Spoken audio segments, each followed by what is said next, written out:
म त मेरो बुढी छोड्न सकेन त्यो भएर ढिलो भयो बारुद पड्किन्छ बारुद त भन्नै नहुने भन्ने होसै नहुने 60 वर्षमा पनि त्यस्तो हुन्छ अनि हुन्छ र तर के गर्ने अब दुईटा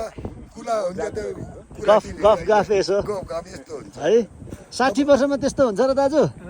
हुने त होइन तर मजाक हुन्छ क्या नहुने त कुरो भएन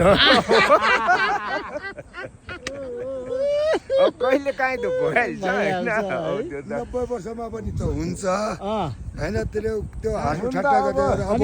बारुद पड्किन्छ हजुर बारुद पड्किन्छ बारुद त भन्नै नहुने भन्ने होसै नहुने कति बारुद पड्कन्छ भने त अब 4 दिन यहाँ यता बस्यो भने त घरमा गएर अहिले 61 पुग्यो दिनको रातको चाहिँ 4-5 चोटि त पड्किन्छ होइन बम त हानिने हो अनि तपाईँ 61 भन्नुभयो हेर्नु न गालाहरू यार 61 वर्षको उमेरको मान्छेले यता फर्किनु त चाउरी तपाईँ कति वर्ष पुग्नुभयो मलाई त्यत्तिकै हो है तपाईँ पनि चिल्लै छ यार गाला यार के खान्छ नि अप्पीको मान्छेहरूले यार त्यता हेर्नु त दाजु हाम्रो त त्यही 60 को त झन् अब हो